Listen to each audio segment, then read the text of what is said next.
आप सभी विद्यार्थियों को सुप्रभात, गुड मॉर्निंग। और आपकी जो वर्चुअल प्रेजेंस है मैं उसे फील कर रहा हूँ। आप सबको नमस्ते, प्यार, स्नेह। आज की जो क्लास है वो महत्वपूर्ण है, कोणीय वर्ण विक्षेपण। हम लोग प्रिज्म का अध्ययन कर रहे थे और प्रिज्म का अध्ययन जहां से शुरू किया था एक बार रिवीजन कर लेंगे, फिर यहाँ तक पहुंचेंगे तो हमको लग रहा है आप लोगों को अच्छा लगेगा। हम लोग सबसे पहले प्रिज्म पढ़े थे, फिर मोनोक्रोमेटिक लाइट के प्रयोग से प्रिज्म से विचलन कोण पढ़े और इसके पहले वाली जो क्लास थी उसमें हमने श्वेत प्रकाश लिया, फिर प्रिज्म पर आपतित किया और प्रिज्म से वर्ण विक्षेपण पढ़ा और फिर वर्ण विक्षेपण का कारण क्या होता है ये हमने पढ़ा था। आज फिर हम लोग एक बार श्वेत प्रकाश ही लेते हैं और उसमें कोणीय वर्ण विक्षेपण क्या होगा, इसको कई बार जहां वर्ण विक्षेपण लिखा है इसको हम कोणीय परिक्षेपण भी कहते हैं। परिक्षेपण ये भी कह सकते हैं, कोणीय वर्ण विक्षेपण या कोणीय परिक्षेपण कह सकते हैं। और सबसे महत्वपूर्ण बात है कि हम व्हाइट लाइट के बारे में स्टडी कर रहे हैं, व्हाइट लाइट का इंटरेक्शन या interaction of white light with prism. तो ये हमारा आज का है। इसमें देखो आपने कल पढ़ा कि जब हम प्रिज्म पर व्हाइट लाइट आपतित करते हैं तो उसका विक्षेपण हो जाता है, वर्ण विक्षेपण हो जाता है, यानी वो अपने अवयवी रंगों में विभक्त हो जाता है। और क्यों विभक्त होता है? क्योंकि भिन्न भिन्न रंगों के लिए विचलन कोण का मान भिन्न भिन्न होता है। अब क्या करेंगे, फिर हमने व्हाइट लाइट डाला इस पर, इसको हम डाट डाट डाट आगे ले जाएंगे।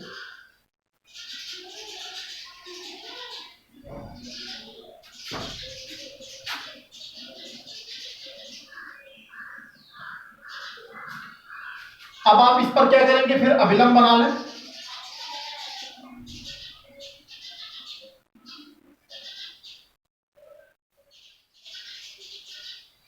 अब आप जानते हैं कि इस प्रकाश किरण को विचलित होना है और विचलित होने के साथ साथ विभक्त भी होना है।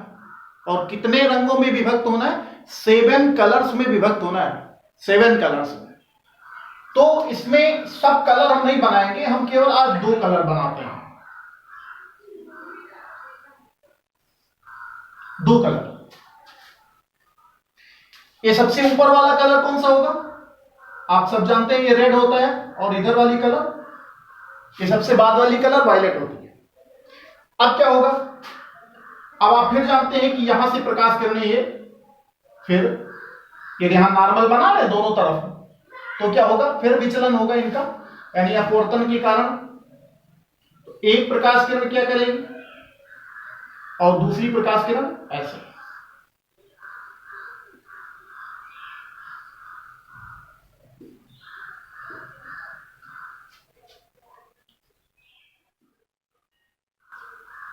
जो वायलेट है और ये रेड है। किसी ने पूछा बीच के कलर क्या हो गए, तो आप सब जानते हैं बीच के कलर क्या हो जाएंगे, बीच के कलर इसी में है। अब क्या करेंगे, ये निर्गत प्रकाश किरणें, इनको जरा हम पीछे बढ़ाते हैं।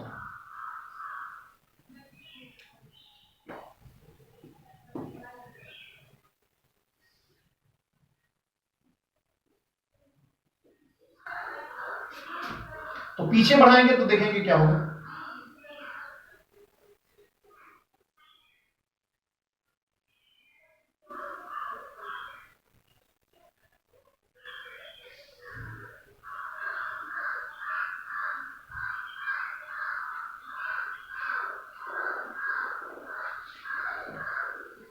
हम इसको पीछे बढ़ाए तो रेड कलर को पीछे बढ़ाए, वायलेट को भी पीछे बढ़ाए। अब यहां जो समझना है वो थोड़ा सा समझिए ठीक से। यहां ये व्हाइट लाइट है, इस पर लिख देते हैं श्वेत प्रकाश, और ये रेड हो गया, वायलेट हो गया। आप सबको पता है ये आपतित किरण है, ये इधर वाली जो डाट डाट डाट लाइन जा रही थी। आपतित किरण होने के नाते ये वायलेट कलर को पीछे बढ़ाया गया, तो निर्गत किरण ये हो गई, ये आपतित किरण हो गई। आपतित किरण और निर्गत किरण के बीच में जो कोण बनेगा इसको हम विचलन कोण कहते हैं। तो ये एक विचलन कोण यहां बना जिसको हम डेल वी कहेंगे, और एक विचलन कोण यहां बना जिसको हम डेल आर कहेंगे। क्या क्या कहेंगे, डेल V और डेल R। इसको ये मैं एक नंबर लिख दूं, एक नंबर, और यहां वाले को 2 नंबर। तो एक नंबर यहां क्या है, एक नंबर माने कोण एक बराबर क्या हो जाएगा, डेल V, और कोण 2 बराबर क्या हो जाएगा, डेल R। अब आपको पता करना है कि इसमें कोणीय परिक्षेपण कितना हो। तो हमने कहा कि ये जो कोण बीच में बना, ये इस कोण को हम कहेंगे थीटा। क्या कहेंगे, थीटा। और यही थीटा आपका कोणीय परिक्षेपण है। अब कुल मिलाकर के चित्र इतना छोटा सा बना है कि आपको कंफ्यूजन हो रही होगी कि इसमें क्या बता रहे हैं, कुछ समझ नहीं आ रहा है। तो मैं क्या करता हूं कि मैं जैसे चित्र बना है ऐसे एक बार इसको बना लेता हूं।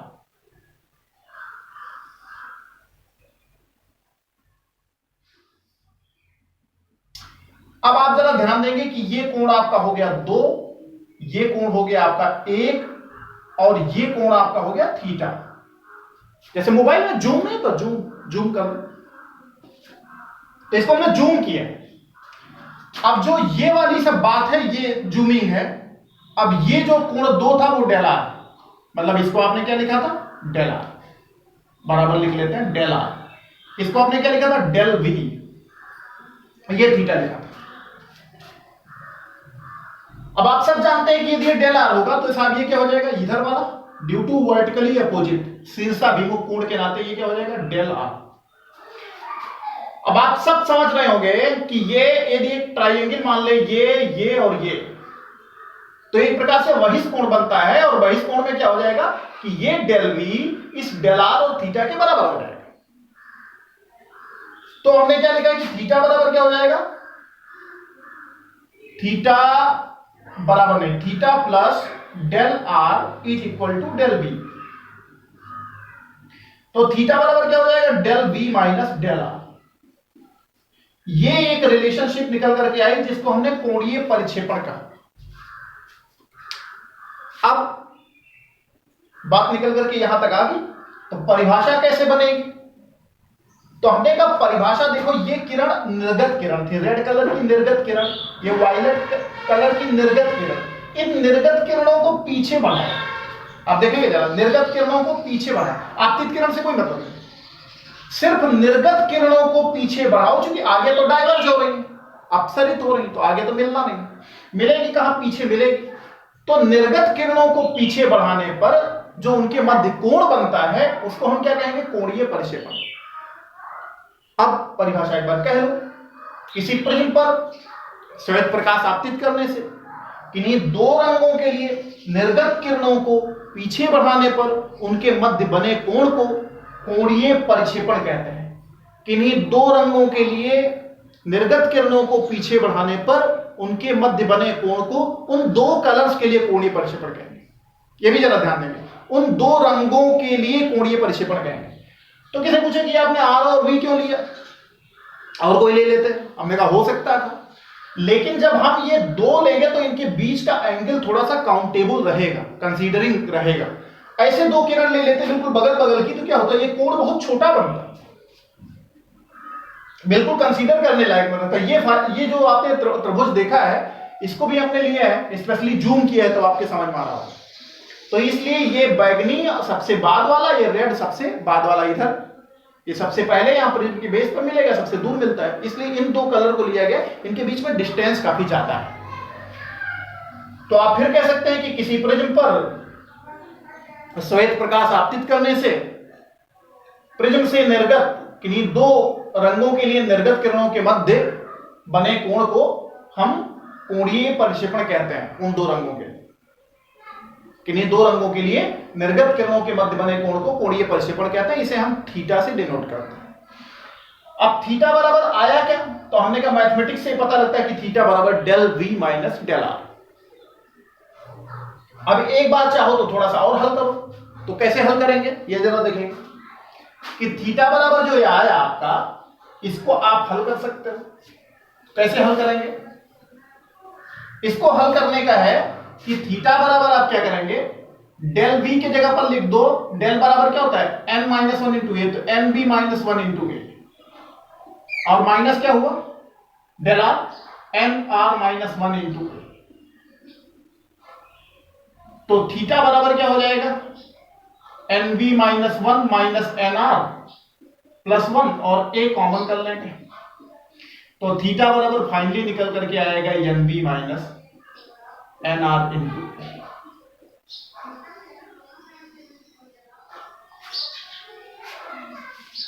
अब बहुत अच्छा आया है। अच्छा क्यों आया? तो हमने कहा थीटा किस पर डिपेंड करेगा, तो हमने कहा NV और NR तो कलर के लिए है ना, बैगनी कलर के लिए, रेड कलर के लिए, तो नियत हो गया। अब बचा क्या साहब? Theta proportional A।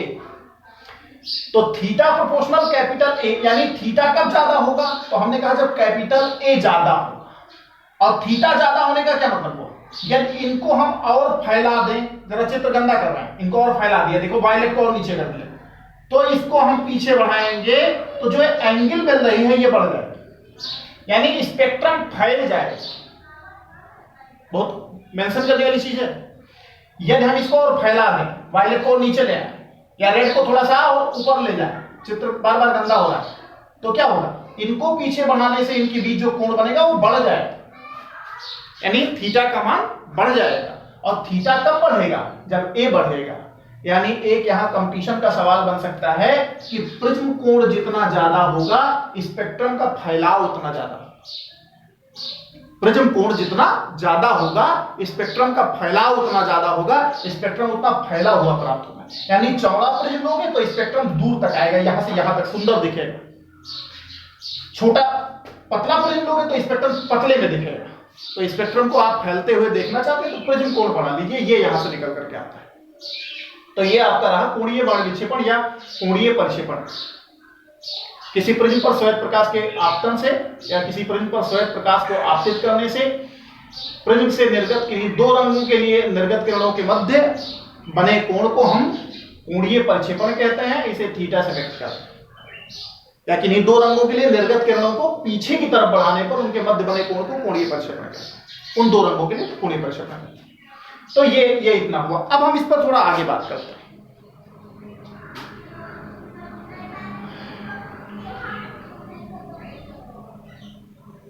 ये थोड़ा सा ध्यान में रखिएगा, क्योंकि अभी हमने प्रिज्म से थोड़ा लेंस को भी कल कंसीडर किया था। इसके पहले वाले दिन यदि आप इसको ऐसे रख लीजिए तो ये देखिए कट कर देते हैं तो ये प्रिज्म टाइप का बनता है। तो इसको थोड़ा ध्यान में रखिएगा। अभी लेंस से हम संबंध रखेंगे प्रिज्म का, इसलिए इसको ध्यान में रखें।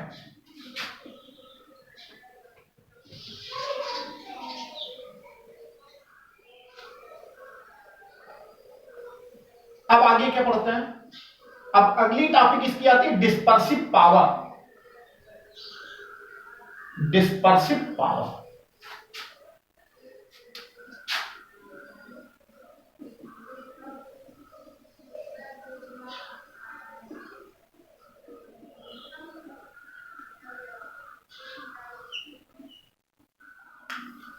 तो अभी आपने ये देख लिया था कि थीटा जो आपको आया था वो किसके प्रोपोर्शनल आया था? प्रोपोर्शनल कैपिटल ए क्या है, ये आपने पढ़ लिया। यानी एंगुलर डिस्पर्सन, कोणीय प्रक्षेपण, वो कैपिटल ए के प्रोपोर्शनल आया। अब डिस्पर्सिव पावर पढ़ना। हमने कहा डिस्पर्सिव पावर किसके लिए? तो बात निकल करके आती प्रिज्म के लिए ही पढ़ना है। प्रिज्म के लिए पढ़ना है। तो प्रिज्म से आपने पाया क्या था कि जब आपने प्रिज्म पर व्हाइट लाइट आपतित कराई थी तो ये कितने कलर में बटा था?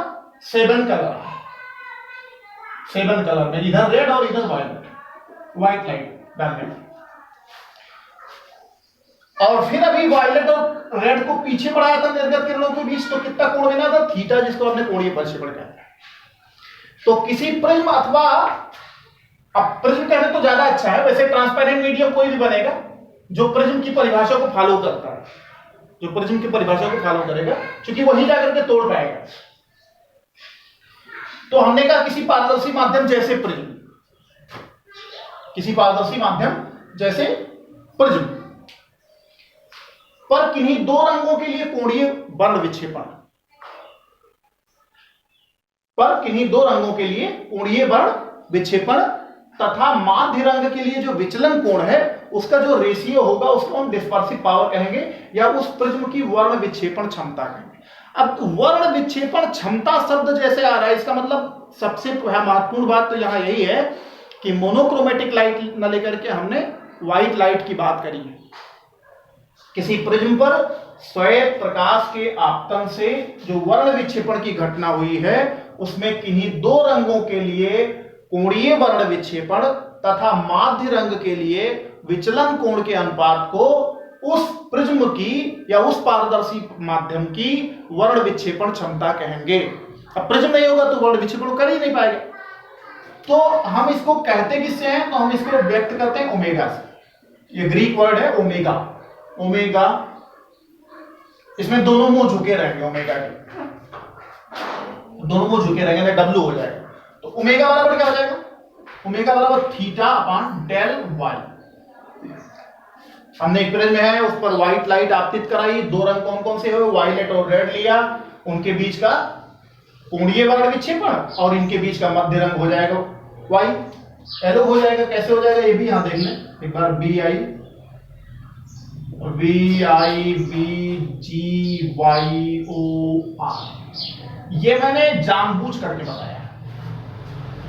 ये आप कहेंगे कि फिर ये माध्य कैसे हुआ, क्योंकि एलो हमने लिया ना, डेल वाई लिया है। आप कहेंगे कि तो बीच में तो ग्रीन आता है, एलो कैसे ले लिया, तो ये on the basis of spectrum है। और ऐसे भी मैंने बताया था कि इंडिगो और ब्लू का क्या मामला है, ये तो मिलकर के एक ही हो जाता है। तो वायलेट ये और ये मिलकर के, और इधर वाला जो ऑरेंज और रेड की जो वेवलेंथ है उसकी तुलना में ये बीच में पड़ता है, एलो, इसलिए इसको लिया जाता है। नहीं तो आपको लगेगा इधर 4 कर दिया उधर 2 कर दिया, ये मिड कैसे हुआ, माध्य कलर कैसे हुआ। तो ये इस तरीके से माध्य कलर होता है। तो अब आप देखेंगे कि ओमेगा बराबर क्या हुआ, थीटा अपॉन डेल वाई। किसी प्रिज्म पर श्वेत प्रकाश के आपतन से प्रिज्म से जो वर्ण विक्षेपण की घटना हो रही है उसमें किन्हीं दो रंगों के लिए कोणीय वर्ण विक्षेपण और माध्य रंग के लिए विचलन कोण के अनुपात को हम ओमेगा कहते हैं।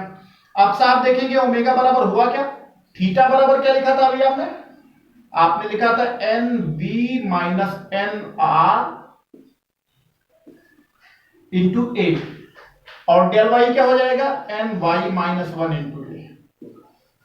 अब ए तो कैंसिल हो जाएगा, तो जब ए कैंसिल हो गया तो बिना क्या ओमेगा बराबर N B minus N R upon N Y minus, ये आपको मिल गया। अब यहां देखना क्या है कि ओमेगा जो है वो कहीं ए इसमें नहीं आ रहा है, इसमें कहीं ए नहीं आ रहा है। अब साहब ए नहीं आ रहा है, इसका मतलब प्रिज्म की जो वर्ण विक्षेपण क्षमता है, और बाद में अभी हम प्रिज्म के बाद फिर लेंस पर भी ले जाएंगे कि जो वर्ण विक्षेपण क्षमता है ये कोई ज्यामितीय संरचना नहीं है, और ज्यामितीय ना होने के कारण इसीलिए मैंने फिर प्रिज्म नहीं कहा था, किसी पारदर्शी माध्यम बार बार कह रहा था, किसी पारदर्शी माध्यम, फिर ब्रैकेट में मैंने कहा चलो प्रिज्म कह लेते हैं, पर कोई श्वेत प्रकाश डालने से किन्हीं दो रंगों के लिए कोणीय वर्ण विक्षेपण और माध्य रंग के लिए विचलन कोण का अनुपात, इसीलिए पारदर्शी माध्यम कह रहे थे कि चूंकि जब ये ए पर डिपेंड ही नहीं कर रहा है, यानी किसी प्रिज्म के पदार्थ की वर्ण विक्षेपण क्षमता प्रिज्म की ज्यामिति पर निर्भर नहीं करेगी, प्रिज्म के पदार्थ पर निर्भर करेगी। अब पदार्थ का क्या मतलब हुआ कि वो किस पदार्थ का बना है, क्राउन कांच का है कि फ्लिंट कांच का है कि और जेना कांच का है, जिस भी कांच का है, मतलब ये उसके पदार्थ, यानी वर्ण विक्षेपण क्षमता पदार्थिक अभिलक्षण है, ना कि ज्यामितीय अभिलक्षण है, ज्यामितीय अभिलक्षण नहीं है।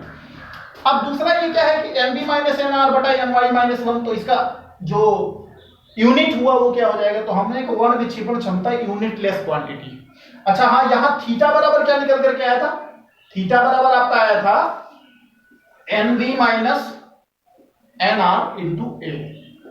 यहां पर ये एंगल है तो थीटा भी एंगल है, तो यहां इसका मात्रक रेडियन हो जाएगा, यानी कोणीय वर्ण विक्षेपण क्षमता का मात्रक रेडियन होगा, लेकिन कोणीय वर्ण विक्षेपण का मात्रक रेडियन होगा, लेकिन वर्ण विक्षेपण क्षमता एक मात्रकहीन क्वांटिटी।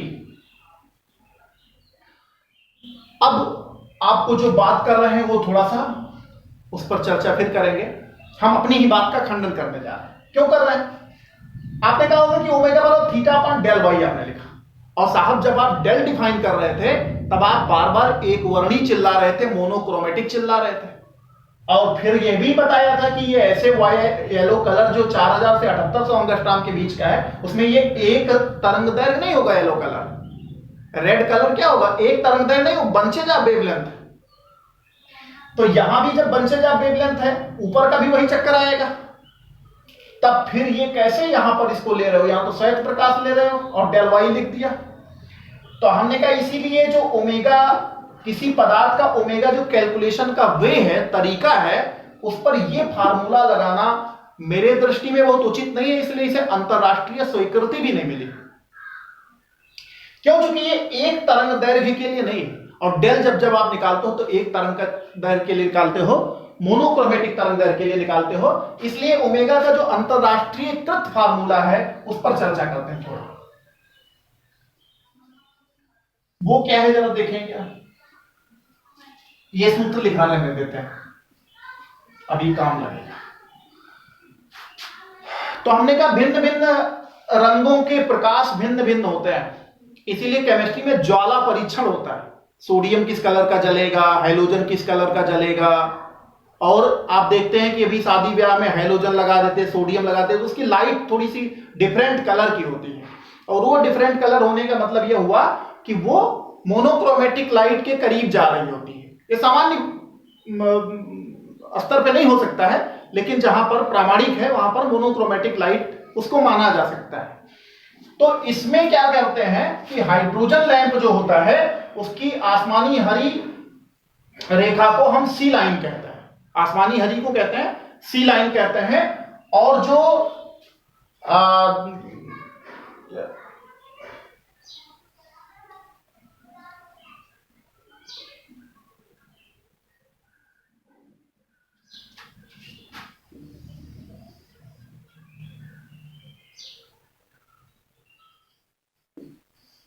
ये होता है NF माइनस NC अपान ND माइनस 1।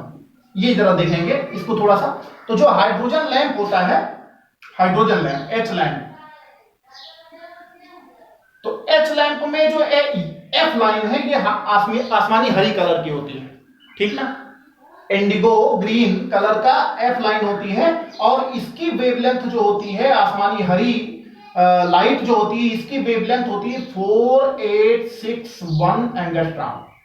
तो जहां पर आपका NV था, यानी सबसे कम वेवलेंथ, वहां पर हाइड्रोजन का हम लोगों ने ले लिया F लाइन, हाइड्रोजन की F रेखा जो आसमानी हरी कलर की होती है। फिर जहां NR लेते थे वहां पर हाइड्रोजन का हमने C लाइन लिया, और इसकी होती है 6563 एंगस्ट्रॉम, 6563 एंगस्ट्रॉम। सी लाइन का कितना हुआ? 6563 एंगस्ट्रॉम। और जो D है ये सोडियम के लिए लिया जाता है, सोडियम लैंप का, Na लैंप का, तो ये आपका निकल करके आता है 5893 एंगस्ट्रॉम, 5893। आप एक बार फिर समझ लें कि ये जब अंतरराष्ट्रीयकृत फार्मूले के रूप में बात करते हैं ओमेगा निकालने के लिए, क्योंकि हमने पहले बोला था कि यहां del Y minus 1 NV minus NR बटा डेल NY माइनस 1, तो आपके दिमाग में आ रहा होगा कि ये जब डेल पढ़ाया जा रहा था तो मोनोक्रोमेटिक लाइट ली जा रही थी, और यहां पर क्यों ऐसे कलर ले लिया जाता है जिसमें ढेर सारे वेवलेंथ हैं। तो उसका उत्तर बताने की कोशिश कर रहा हूं कि जो आपका फार्मूला ये आपका निकल करके आया था ओमेगा बराबर NV माइनस NR बटा NY माइनस 1, इसके लिए अंतरराष्ट्रीयकृत फार्मूला ये लिया गया कि भाई ये तो विभिन्न तरंग दैर्घ्य सम्मिलित है इसमें, तो एक एक तरंग दैर्घ्य वाला लीजिए। तो हाइड्रोजन लैंप के लिए लिया गया, इसमें जो F लाइन होती है आसमानी हरी, वो एक तरंग दैर्घ्य उसमें सम्मिलित होती है। जो रेड कलर होता है हाइड्रोजन लैंप का, वो 6563 एंगस्ट्रॉम का सिंगल वेवलेंथ, और सोडियम लैंप की जो D लाइन होती है उसमें 5893। तो ये मॉडरेट हो गया इन दोनों के लिए, और इस तरीके से फार्मूला लिया जाएगा कि पदार्थ कोई भी लिया जाएगा और उस पदार्थ पर ये और ये कलर के लिए लाइट डाली जाएगी, कोणीय वर्ण विक्षेपण निकाला जाएगा, और फिर इस कलर के लिए विचलन कोण निकाला जाएगा, और इस तरीके से ये जो फार्मूला आएगा आपका, ये अंतरराष्ट्रीयकृत फार्मूला है जिसको अंतरराष्ट्रीय स्तर पर स्वीकार किया गया है, क्योंकि ये मोनोक्रोमेटिक लाइट का चक्कर है। अब यहां पर फ्लिंट कांच का जो ओमेगा निकल करके आता है वो 0.031, और क्राउन का जो ओमेगा निकल करके आता है ओमेगा फ्लिंट, ओमेगा C, वो निकल करके आता है 0.015। आप ये देख रहे हैं कि फ्लिंट कांच और क्राउन कांच की वर्ण विक्षेपण क्षमता में लगभग दूने का अंतर है। तो आपके दिमाग में आ रहा होगा कि इससे फायदा क्या होने वाला है, इससे क्या पता लगेगा, क्यों बताया जा रहा है। तो यहां पर एक बात मैं बताऊंगा आपको कि ये ओमेगा क्या हो गया, किसी पर्टिकुलर पदार्थ के लिए फिक्स हो गया, किसी पर्टिकुलर पदार्थ के लिए फिक्स हो गया। या थीटा प्रोपोर्शनल क्या हो जाएगा, थीटा बराबर हो जाएगा ओमेगा इंटू डेल वाई। अब थीटा कब ज्यादा होगा, तो हमने कहा जब ओमेगा ज्यादा होगा। अब थीटा क्या है, तो हमने कहा विचलन कोण है, कोणीय वर्ण विक्षेपण आपका था, तो वो फैलाव, तो हमने कहा फैलाव कब ज्यादा होगा, जब ओमेगा ज्यादा होगा। यानी फ्लिंट कांच के प्रिज्म का स्पेक्ट्रम ज्यादा फैला हुआ होगा और क्राउन कांच के प्रिज्म का स्पेक्ट्रम कम फैला हुआ होगा। यह भी एक कंपटीशन का सवाल यहां बनता है। अब यह भी थोड़ा सा समझना है कि यदि हम थोड़ी देर के लिए ओमेगा को फिक्स कर लें, यहां से देखें जरा कि ओमेगा फिक्स कर लें, ओमेगा फिक्स हो गया तो थीटा प्रोपोर्शनल क्या हो जाएगा, तो थीटा प्रोपोर्शनल क्या हो जाएगा, तो हमने कहा थीटा प्रोपोर्शनल डेल हो जाएगा। डेल मतलब पदार्थ कोई एक ही है, अब यहां पर हमने कोई लाइन डाली तो इसमें थीटा प्रोपोर्शनल क्या हो जाएगा, डेल हो जाएगा। माने जो जितना ज्यादा विचलन होगा उसके लिए थीटा उतना ज्यादा होगा। तो यहां से ये समझना थोड़ा जरूरी है कि वायलेट कलर और रेड कलर, वायलेट कलर और रेड कलर, तो वायलेट कलर का विचलन ज्यादा होता है, तो विचलन जब ज्यादा होता है तो थीटा भी ज्यादा होगा। यानी जो वायलेट कलर की पहली वेवलेंथ है और वायलेट कलर की जो अंतिम वेवलेंथ है उसके बीच का थीटा ज्यादा होगा। यानी यहां पर बैगनी रंग का थीटा ज्यादा होगा और रेड रंग का थीटा कम होगा। यानी यदि स्पेक्ट्रम प्रिज्म का बने तो बैगनी रंग का थोड़ा ज्यादा फैला रहेगा और रेड रंग का थोड़ा कम फैला रहेगा। यह भी एक सवाल बन सकता है। तो इस तरीके से ये हम लोगों ने वर्ण विक्षेपण क्षमता पढ़ी और कोणीय वर्ण विक्षेपण, ये दोनों चीजें बहुत महत्वपूर्ण है और हम अपने ध्यान में अभी से रखेंगे। क्योंकि ये ज्यामिति पर डिपेंड नहीं करता है, इसलिए हम आगे लेंस में भी इसकी स्टडी करेंगे, लेंस में भी इसकी स्टडी करेंगे। तब हम आपको बताएंगे कि ये ओमेगा देखो लेंस में कैसे काम आ रहा है, ये जो विचलन हो रहा था, ये जो कोणीय वर्ण विक्षेपण हो रहा था, इसका लेंस में क्या क्या समस्याएं आ रही हैं, क्या दोष है इसका। तो इस तरीके से आज की ये जो क्लास है यहीं पर हम फिनिश करते हैं। बहुत बहुत थैंक यू। आपको वीडियो अच्छा लगे तो अपने मित्रों को बताएंगे, वो भी पढ़ेंगे और हमसे भी आप हमारे व्हाट्सएप नंबर पर आप प्रश्न पूछ सकते हैं, अपनी समस्या रख सकते हैं। मैं उसको कोशिश करूंगा कि हम ज्यादा से ज्यादा निराकरण कर सकें। बहुत बहुत थैंक यू।